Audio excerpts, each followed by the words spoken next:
Hi, Jason here. In this video, I wanted to show you how using Chat GPT to become an expert of some kind can improve the results that it gives you. So here's a great example of a video that's gone a bit viral actually in the last few days from this lady here. You can follow her on TikTok at Hey Nandi.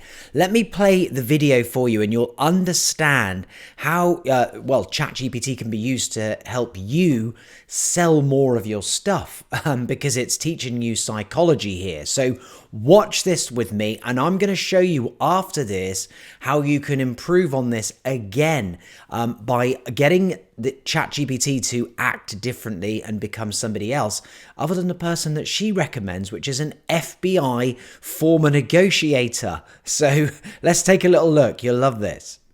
Ask ChatGPT to pretend it's an expert at something and see the difference in answers. So part 1 of the experiment, I asked ChatGPT, teach me how to convince a new client to accept higher prices. The answers I got were very basic, nothing extraordinary, did not blow my mind at all. You can see it says things like, be confident, build trust, address any objections.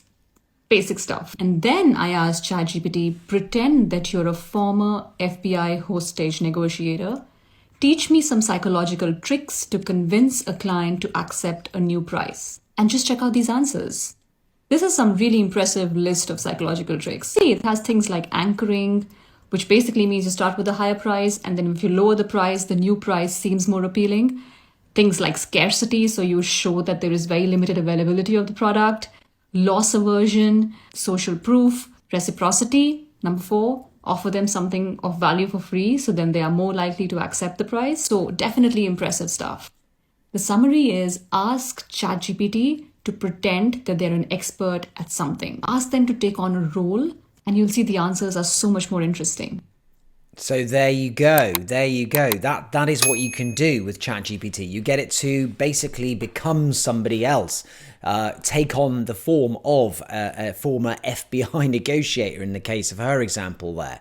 Now you don't always get those results though, because I tried that and I got a much more toned down list of things when I pretended to be an FBI negotiator. But what I did was change that to actually become a sales professional, a highly experienced sales professional, and then I got some really good results too. So here's the sample here. Let me just bring this over to the middle here a little bit. There we go.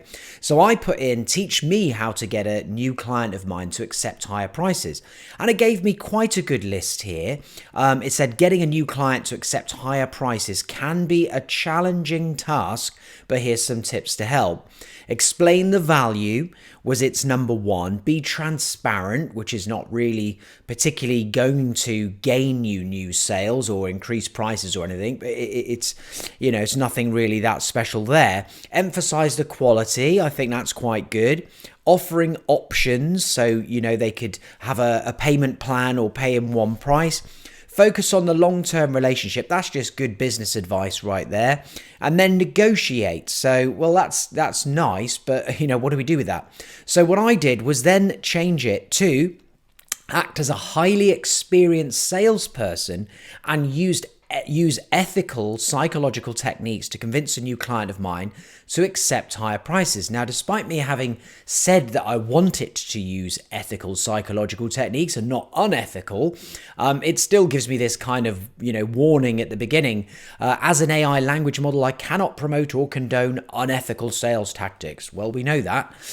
However, I can provide you with ethical sales techniques, which is what I asked for, thank you, that can help persuade a new client to accept higher prices. And here they are. So they're really good ones. Provide social proof. So share testimonials from satisfied customers or highlight positive reviews about your product or service. And then this can help the client to see the value in what you offer and justify the higher price. Then we've got the contrast principle. And this is where really you're offering multiple pricing options. The higher priced option is going to be first, and then the lower priced option or the payment plan just looks that much more attractive when you're seeing the two together. And then it just gets people to think that's actually pretty good. I'll go with that one. It's a bit like when you're doing a sale, to be honest with you. If you've got a very high sale price and you've discounted that massively, now that lower price, which is in often cases the true price the marketer wants to get, looks attractive. Then we've got appeal to their emotions. And actually, this is something that I'm not very good at in sales, is going the emotional route. As you may have seen from this video and maybe some of my other videos, I'm quite down to the point, and I don't really use emotion in any of my stuff. But this one here is a really good one. Appeal to their emotions. Use storytelling to connect with the client and appeal to their emotions. For example, you could share a story about how your product or service has helped other clients achieve their goals or overcome a problem. So that's really good. And believe it or not, using Chat GPT is helping me to be able to write things that are more emotional because I'm not very good at it. But I can have Chat GPT write emotional content, which is great. Then we've got number 4, create a sense of urgency. This is another good solid marketing tactic where you have a deadline and you stick to that deadline, and everybody, you will find if you're a marketer and you have any kind of offer going, in that last hour, 2 hours, you probably sell more than the entire week that you've had the offer running. And that's down to creating a sense of urgency. And it says there, if the client is hesitant to make a decision, create a sense of urgency by letting them know that the current price will only be available for a limited time and that there is a limited supply of your product or service. So there's 2 ways there. There's a time limitation and also the number available of the products is double.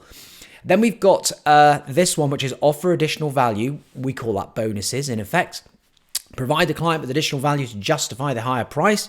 For example, you could offer a longer warranty or additional services that are not available with a lower priced option. Okay, that's good. Then we're using the anchoring effect, which is what she was talking about as well in her video. If you have previously quoted a lower price, remind the client of that price, but explain that the current price is necessary to deliver the level of quality they're looking for. So it's a way to be able to justify that higher price.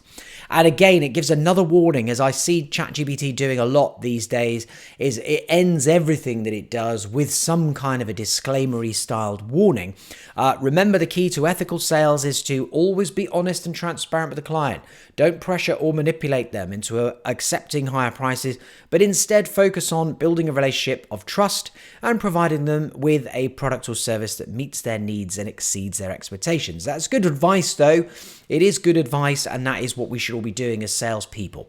So this is another way that you can use ChatGPT to maybe give you a better quality of answer by having them act like the person that would in real life give you the best advice on the particular question that you've asked versus the just kind of robot-y response that ChatGPT can sometimes give you.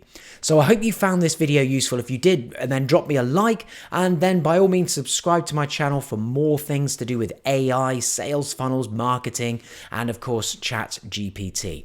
Look out for more videos after this one, and I'll see you again very soon.